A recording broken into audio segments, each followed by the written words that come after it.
something wrong with my heart.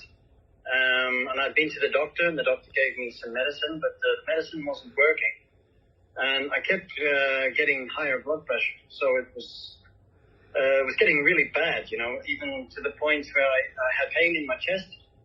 And one evening I was lying in bed, and I said, Lord, I need a new heart. Could you please arrange something? Because I know that heaven has every spare part that I need. So if it's possible, that would be really good to get a new heart. So I fell asleep, and all of a sudden there was an angel standing in front of me. And I said, who are you? He said, my name's Nathaniel. And he said, I was ordered to bring you into heaven because you needed some spare parts. So I said, oh, well, I'm ready. Yeah, sure, why not?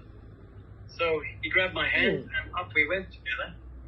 And so it's strange. I don't know whether I was in the flesh, out the flesh, I don't know. But what I do know is that I was up flying above the earth, and I looked down and I saw the earth down, way down, and we came to this gate, halfway, I should say, and he took out a big key and he opened the lock, and then he opened up a hatch where we passed through.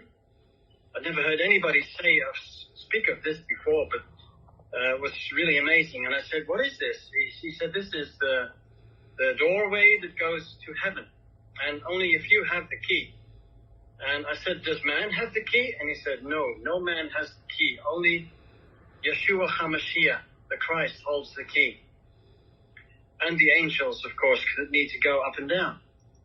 So up we went through the hatch, and then we passed through a whole lot of clouds.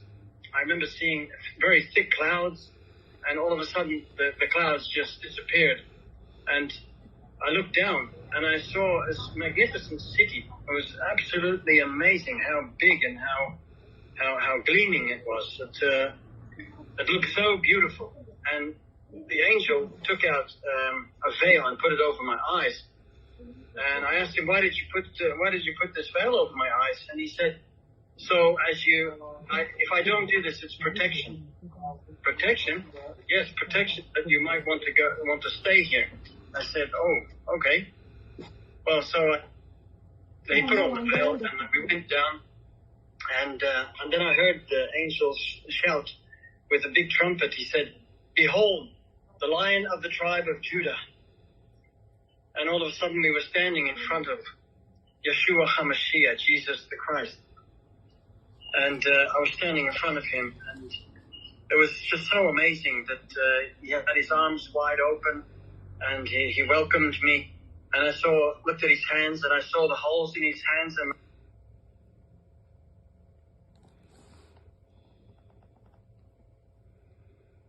holes in his feet.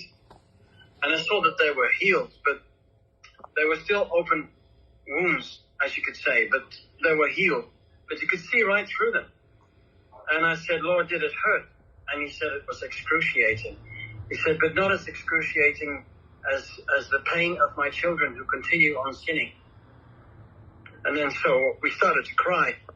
I started to cry, and Jesus cried with me, and together we were just crying for a few minutes. That's what seemed like a few minutes. And then he said, oh, then it's enough crying now. Come, I need to show you around. So he showed me some things. It was so beautiful while walking on streets of gold. It was absolutely beautiful and amazing. And he said, so you've come for some parts, have you? And I said, yes, I need a new heart. And he said, well, follow me. So I followed him into this warehouse where there were all spare parts hanging everywhere. So I just believe that every Christian and even everybody who needs spare parts just have to ask Jesus, because he'll give it. All right? So he sent Nathaniel off to get me a new heart, and he came back with a golden platter, and on the platter was a beating heart. So he picked the heart up and put it in my chest, and I felt the warmth as the heart went in. Absolutely amazing. So, and then he gave me some other spare parts, like my skin needed some refreshing. He gave me new skin, and he showed me around. But he also gave me a very quick message of what to tell my children when I got back. And he also gave me some spare parts for my wife. He was so loving and so kind. It was, as I was standing there with him, the love was radiating from him. Maybe you've heard that before. Maybe you've also heard stories of people who have been to heaven and come back. But the love there is so thick. It's as if you can just touch it, you know. It's so amazing, so wonderful. And I wrote down a few things that God wanted me to tell his children. The first thing that God told me was, that Jesus told me was, don't listen to your governments. Only trust me. If your government tells you to do something, do the opposite. If they tell you to take a vaccine, that was the second thing he told me, reject it. And especially if they force it on you, then don't take it.